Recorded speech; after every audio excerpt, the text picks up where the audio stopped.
বাংলার ইতিহাসের সবচেয়ে রক্তাপ্লুত সময় মার্চ ১৯৭১। একই সঙ্গে এই মার্চই ইতিহাসের স্বর্ণোজ্জ্বল সময়।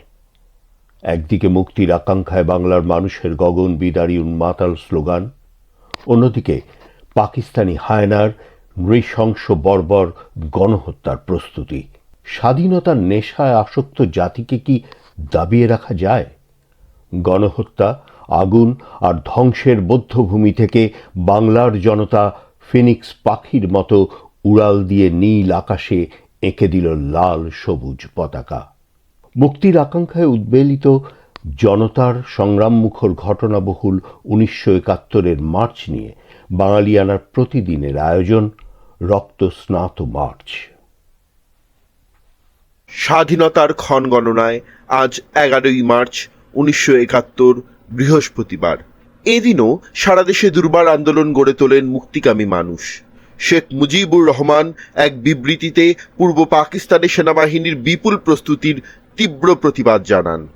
টাঙ্গাইলে বিন্দুবাসিনী হাই স্কুল মাঠে অনুষ্ঠিত জনসভায় ন্যাপ প্রধান মাওলানা আব্দুল হামিদ খান ভাসানী শেখ মুজিব ঘোষিত স্বাধীনতা সংগ্রামের প্রতি পূর্ণ সমর্থন ঘোষণা করে বলেন, শেখ মুজিবুর রহমান ৭ কোটি বাঙালির নেতা, তার নির্দেশ পালন করুন। লক্ষ্য অর্জনের জন্য সবাই একসাথে ঐক্যবদ্ধ সংগ্রাম করুন। এ মুহূর্তে রাজনৈতিক দলগুলোর মধ্যে কোনো রকম বিরোধ থাকা উচিত নয়। জনগণ এখন নিজেদের অধিকার আদায়ের জন্য ঐক্যবদ্ধ হয়েছে। তাজউদ্দিন আহমেদ এক বিবৃতিতে বলেন, জনগণের অসহযোগ আন্দোলন তুঙ্গে পৌঁছেছে।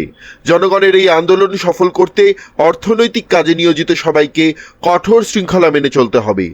এ প্রসঙ্গে তিনি কিছু নির্দেশনাও দেন। ঢাকাস্থ জাতিসংঘ উন্নয়ন কর্মসূচির ডেপুটি আবাসিক প্রতিনিধি কে উলফ শেখ মুজিবের সাথে সাক্ষাৎ করেন। শেখ মুজিব তার কাছে পাকিস্তানি সামরিক জনতার সমরসজ্জায় উদ্বেগ প্রকাশ করেন। জুলফিকার আলী ভুট্টো শেখ মুজিবুর রহমানের কাছে প্রেরিত এক তার বার্তায় বাংলার শোক সন্তপ্ত পরিবারের জন্য তার প্রাণ কাঁদিতেছে উল্লেখ করে বলেন যে পাকিস্তানের রক্ষা ও শান্তি স্থাপনের জন্য তাদের দুজনের উপর যে দায়িত্ব রয়েছে তা সাধ্যমতো পালনের লক্ষ্যে তিনি ঢাকায় শেখ মুজিবের সাথে আলোচনায় বসতেও রাজি আছেন। আসগর খান করাচিতে এক সাংবাদিক সম্মেলনে বলেন, পাকিস্তানকে রক্ষার জন্য আর মাত্র কয়েকটি দিন হাতে রয়েছে এবং ঢাকায় যদি সৈন্যরা আরেকটি গুলি চালায় তাহলে পাকিস্তান শেষ হয়ে যাবে। ঢাকা বিশ্ববিদ্যালয় শিক্ষক সমিতির এক সভায় মুক্তি সংগ্রামের প্রতি সমর্থন দেওয়ার জন্য বিশ্ববাসীর প্রতি আবেদন জানানো হয়। গণ আন্দোলনে ক্ষতিগ্রস্তদের সাহায্যের জন্য ঢাকা ও জাহাঙ্গীরনগর বিশ্ববিদ্যালয়ের শিক্ষকরা তাদের একদিনের বেতন আওয়ামী লীগের ত্রাণ তহবিলে দেওয়ার সিদ্ধান্ত নেন। গণহত্যার প্রতিবাদে চিত্রশিল্পী মুর্তজা বশির পাকিস্তান সরকারের এক চিত্র প্রদর্শনীতে যোগদানে অস্বীকৃতি জানান। এমনকি তিনি দেশের চিত্রশিল্পীদেরও যোগদানে বিরত থাকার আহ্বান জানান। জনতার বাধার মুখে পড়ে পাকিস্তানের রসদ ও নিত্য প্রয়োজনীয় সামগ্রীর স্বাভাবিক সরবরাহ। সিলেটে রেশন নেয়ার সময় সেনাবাহিনীর একটি কনভয়কে বাধা দেয়া হয়। যশোরে এ ধরনের ঘটনা ঘটে। কুমিল্লা কারাগার থেকে পালাতে গিয়ে এদিন পুলিশের গুলিতে নিহত হয় 3 কয়েদি। অন্যদিকে বরিশাল কারাগার ভেঙে 24 কয়েদি পালিয়ে যায় এবং এই সময় 2 কয়েদি পুলিশের গুলিতে নিহত হয়।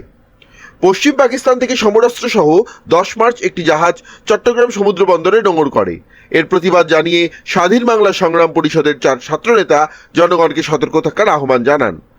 সিভিল সার্ভিসেস 2য় শ্রেণীর বাঙালি কর্মচারীরা অসহযোগ আন্দোলনকারীদের সঙ্গে একাত্মতা ঘোষণা করেন।